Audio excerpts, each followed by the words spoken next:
इस कहानी के लेखक है संजय कामले। रात के गहरे अंधेरे ने सब कुछ अपने आगोश में ले रखा था। शहर की गलियां, चौराहे, नुक्कड़, सब कुछ बेजान इंसान की तरह लग रहे थे। काफी देर बाद कोई गाड़ी उस खामोश पड़ी सड़क से गुजरती और कुछ पल के लिए खामोशी शोर में बदल जाती थी।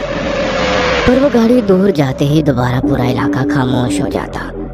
सड़क के किनारे लगे बिजली के खंभों पर लगे लाइट के बल्ब से कुछ हद तक इलाका रोशन हो रहा था। ऐसे ही दूर से आती एक टैक्सी धीरे धीरे आगे बढ़ रही थी। धीमी आवाज में कार के भीतर गाने बज रहे थे। पीछे बैठी लड़की झपकियां ले रही थी तो आगे टैक्सी चलाने वाला लड़का गानों की धुन में खोया हुआ था। आसमान भी बिल्कुल साफ था, इसलिए टिमटिमाते सितारे काफी सुंदर लग रहे थे। तय जगह आने में केवल 5 मिनट का रास्ता बाकी था और ये सवारी छोड़कर उसे दोबारा कॉल सेंटर के लिए जाना था। सब टाइमिंग सेट कर रखा था। उस सुनसान सड़क से गुजरते हुए टैक्सी चौराहे के पास आकर रुक गई। कुछ देर तक टैक्सी में कोई हलचल होती नजर नहीं आ रही थी। ये समझ में नहीं आ रहा था कि वो टैक्सी रास्ता भूल चुकी है या टैक्सी खराब हो गई है। कुछ पल गुजरने के बाद टैक्सी का अगला दरवाजा खुला और 25-30 साल का एक जवान लड़का बाहर निकला। बाहर निकलते ही उसने दरवाजा वापस बंद कर दिया और आगे आते हुए गाड़ी का बोनट खोला। इसका मतलब गाड़ी में कुछ तो खराबी थी। उस लड़के की नजरें उस सुनसान सड़क के ऊपर गई और वो अपने आप से बुदबुदाया, यार इस टैक्सी को भी अभी इस सड़क पर खराब होना था, वो भी आधी रात में। इतना कहकर वो टैक्सी का इंजन देखने लगा। 10 मिनट गुजर गए। टैक्सी शुरू करने में वो नाकाम हो चुका था।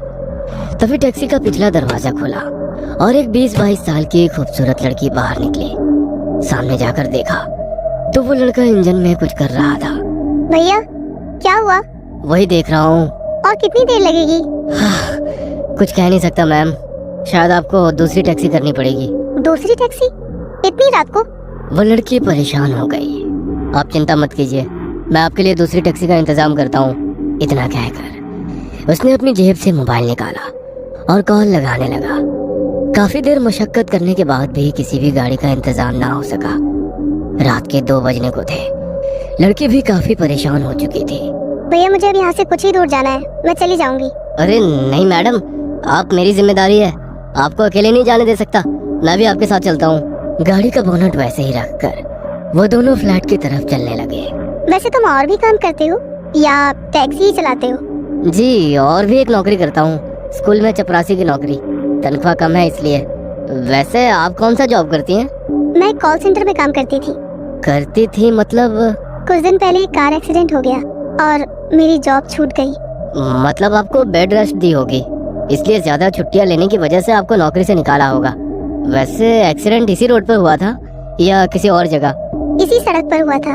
उस लड़की की बात सुनकर लड़के ने कहा, आप तो बड़ी किस्मत वाली है। वो क्यों? जहाँ तक मेरी जानकारी है, जितने भी एक्सीडेंट इस रोड पर हो गए हैं वो लोग बचे नहीं। आप बच गई इसलिए खुशकिस्मत है। हाँ, तुमने सही कहा। इस सड़क पर काफी एक्सीडेंट हो चुके हैं। कई लोगों का मानना है कि ये इलाका भूतिया है। क्या मैम साहब, आप इतनी पढ़ी लिखी होकर भी इन सब बातों पर विश्वास करती हैं? हाँ बिल्कुल, क्योंकि भूत कभी अनपढ़ और पढ़े लिखों में फर्क नहीं करते, ना ही डिग्री देखकर अपना शिकार चुनते हैं। जिनको मारना होता है वो उनको अपना शिकार बना ही लेते हैं। क्या मैम साहब, एक तो आधी रात गुजर चुकी है, उसमें ये सुनसान इलाका। आप कुछ अच्छी बातें कीजिए ना। क्या ये एक्सीडेंट और भूतों के बारे में बोल रही हैं? उस लड़की की घबराहट देखकर वो लड़की गंभीरता से बोली, क्यों, तुम्हें डर लग रहा है क्या? डरो मत, हमारा डर वो भांप लेते हैं और फिर क्या? फिर वो आत्मा अपना रंग दिखाना शुरू करती है। तब जो कुछ होता है उस डर को वही समझ सकता है जिसने ऐसे डरावने लम्हों का सामना अपनी जिंदगी में किया हो। लगता है आपने ये सब काफी नजदीक से देखा है। मेरे उस एक्सीडेंट के बाद मैंने काफी कुछ देखा है। वैसे तुम देखना चाहोगे? मैं इन सब पर यकीन नहीं करता, ये सब इंसानी दिमाग की उपज है। उस लड़की की बात सुनकर लड़की ने थोड़ा मुस्कुरा कर कहा, सही कहा तुमने, ये सब इंसानी दिमाग की उपज है। वैसे क्या तुम भगवान पर यकीन करते हो? हाँ करता हूँ, भगवान शिव पर अटूट विश्वास है। उस लड़की ने दोबारा मुस्कुराकर कहा, क्या बात है, मतलब शिव जी का एक भक्त शिव जी के दूसरे भक्तों का अस्तित्व ही नहीं मान रहा। मतलब मैं कुछ समझा नहीं। समझ के करोगे भी क्या? दोनों चलते हुए एक पुरानी अपार्टमेंट के करीब पहुंचे। खंडहर बनी उस अपार्टमेंट को देखकर ही डर लग रहा था। वो थोड़ा परेशान हो गया। आप तो इस अपार्टमेंट में रहती हैं? ये तो शहर की काफी बदनाम और डरावनी जगह में से एक है। कहीं कत्ले इस इलाके में हुए हैं? मैं यहाँ नहीं, इस अपार्टमेंट के पीछे वाले अपार्टमेंट में रहती हूँ। इतना कहकर उसने उस लड़के की तरफ देखा और बगैर कुछ बोले चलने लगे। दोनों चुपचाप खामोशी से चलते रहे। तभी चलते हुए उस लड़की ने कहा, अरे यार, मेरा पर्स तो तुम्हारी टैक्सी में ही रह गया। रुकिए मैडम, मैं लेकर आता हूँ। कोई बात नहीं, तुम यही रुको, मैं लेकर आती हूँ। और अजीब सी मुस्कुराहट उसके चेहरे पर छा गई। वो बगैर कुछ बोले उस सुनसान इलाके को निहारता चुपचाप खड़ा रहा। उस अपार्टमेंट के इलाके में खड़े ऊंचे पेड़, वो जानलेवा खामोशी, रात के समय अपार्टमेंट के बंद फ्लैट पर उल्टे लटके चमगादड़, सब काफी डरावना लग रहा था। वो लड़की पीछे मुड़कर चलने लगी। वो उसी को ही देख रहा था।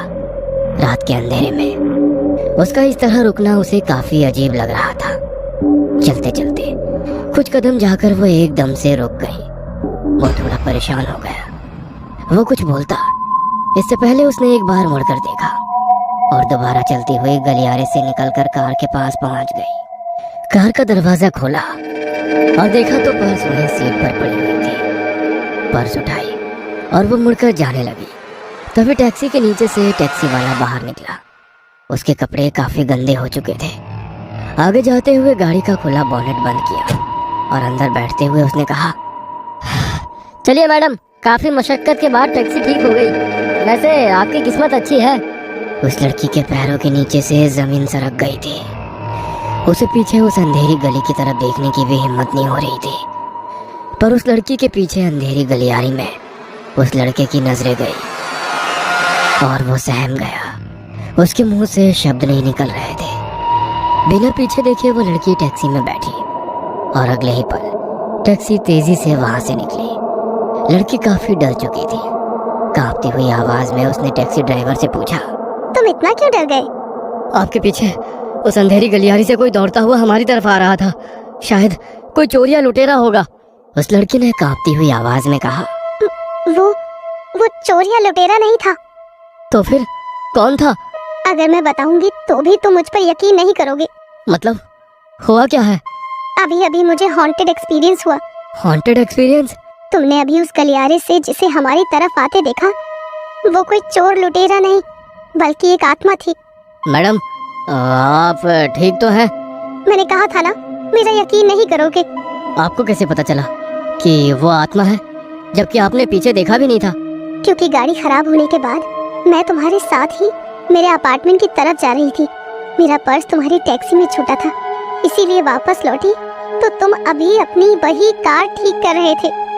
तुम्हें देख मैं हैरान रह गई, पर जब तुमने किसी के दौड़ कर आने का जिक्र किया तो मैं समझ गई कि बात कुछ और है।